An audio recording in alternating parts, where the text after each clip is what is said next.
Well, the releases just keep on coming. Right now, Curtis Axel is the latest person to be let go by WWE, but who knows how long that statement will be true. Anyways, I saw your guys' requests, so let's look back at the Axeman's first and last matches. So before he became a WWE star, Curtis Axel was a kid named Joseph Henning. Despite his father, Mr. Perfect, being a wrestling legend, the WWE Hall of Famer didn't want his son to become involved in the industry. Curtis Axel followed his father's wishes and attended college and majored in business computer systems and management. However, the son of Mr. Perfect still had a desire for wrestling, so before his father's death, Axel and his dad discussed it. After that, Curtis Axel laced up his boots and began training. He made his debut in July of 2007, and it wouldn't be long before WWE took notice, signing Curtis Axel less than a year after he had his first official match. He was sent to development, and while there, he'd be given the name Michael McGillicuddy. Axel spent roughly the next 2 years training, and in 2010, he finally got to make his first appearance in front of the WWE fans. The Axeman appeared on NXT Season 2 as a rookie, and was partnered with Kofi Kingston. Still going by the McGillicuddy name, Curtis made his first appearance on the June 8th, 2010 episode of NXT, but would have his first match the following week. Let's check it out. In Curtis Axel's first WWE match, he teamed up with his NXT mentor, Kofi Kingston, to take on Mark Henry and his rookie, Lucky Cannon.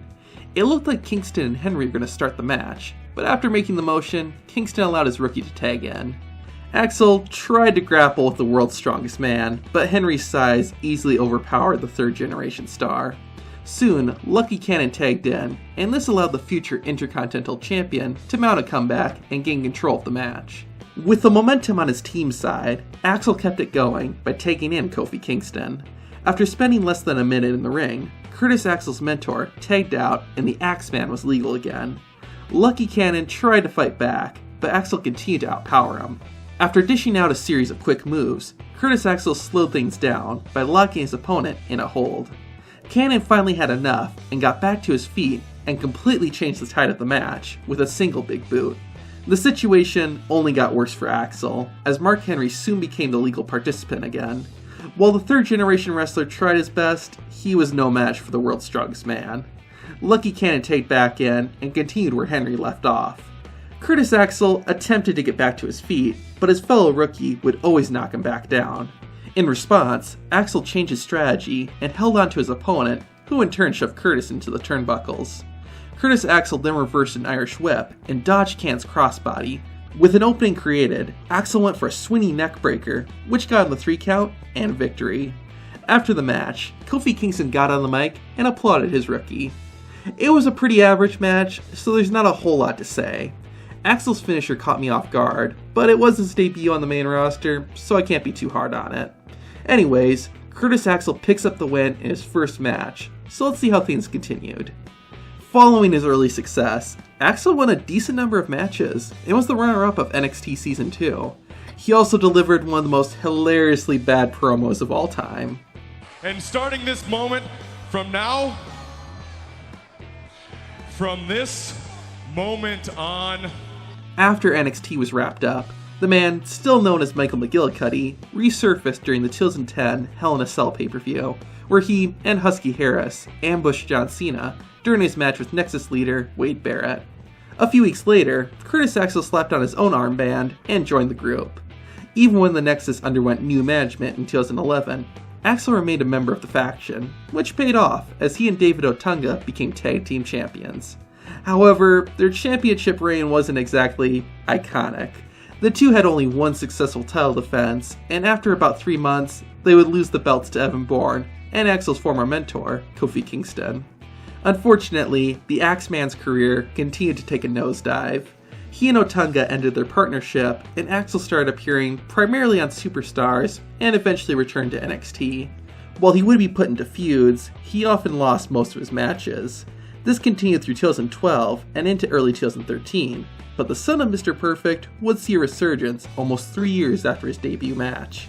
On May 20th, 2013, the man, now formerly known as Michael McGillicuddy, would re-debut as Curtis Axel.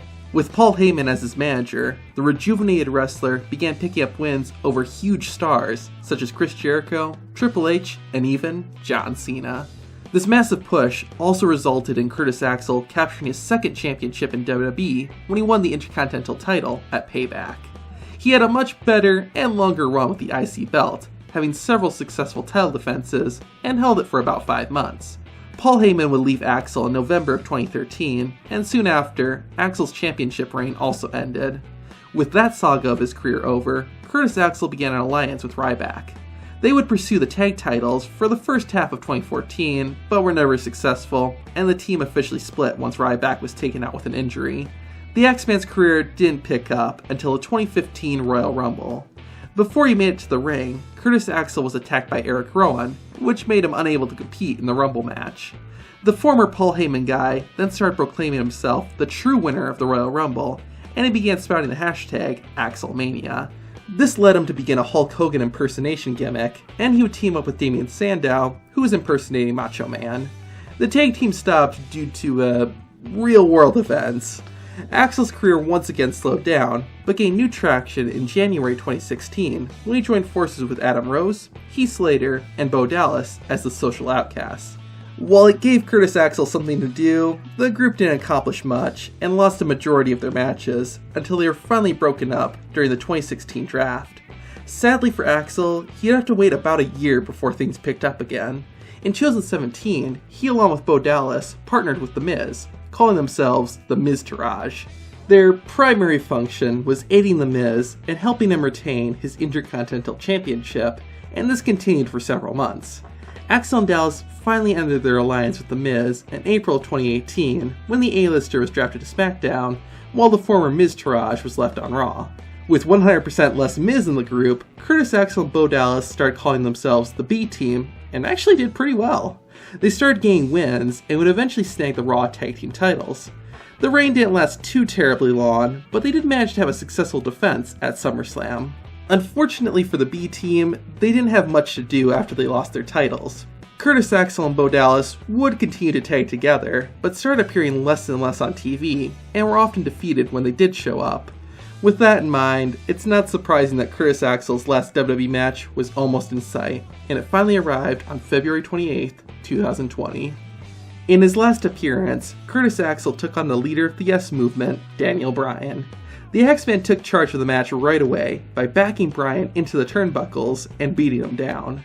The GOAT tried to make a comeback, but surprisingly, Axel managed to counter everything Daniel Bryan threw at him. After delivering a solid blow, Curtis took some time to mock the Yes chant. Axel's relaxed attitude ended up costing him as Bryan struck and unleashed a series of kicks, but, like before, the third generation star bounced right back and sent his opponent to the outside. Using the environment to his advantage, Axel slammed Bryan into the ring post before getting back inside the ropes. The former IC champion's domination finally ended when Daniel Bryan countered an Irish whip and landed a running clothesline. Axel wasn't out yet though, as he dodged one of Bryan's yes kicks, fought out the label lock, and knocked the former world champion down with a clothesline to the back of the head. It looked like Curtis Axel might actually win, but a slight hesitation before executing the perfect plex allowed Bryan to apply the label lock again, forcing the Axeman to tap out. Curtis Axel actually looked pretty good in his last match. It felt like he was a legit threat and not just someone there for Daniel Bryan to beat. In fact, Axel was presented as a believable competitor in both his first and last matches in WWE. Who knows, maybe WWE had plans for Curtis, but if they did, we'll never see what they were. After over 2 months of inactivity, the Axeman got the axe from WWE. It's sad, and while Curtis Axel's WWE career certainly had its fair share of low points, I think he did alright. I loved his Axelmania gimmick, the B-Team was pretty good, and his revival in 2013 was sweet too. I'm also really happy he got to win the Intercontinental title, since both his dad and grandfather held it as well. It did suck that his last year and a half in WWE was so lackluster, but maybe being away from the company will help rejuvenate his career. So, were you a fan of Axelmania? Let me know what you thought of Curtis Axel in the comments. Also, check out the first and last matches of another recently released WWE star, Rusev. With that, I'm Zach from Tap Out Corner, and that was Bell to Bell.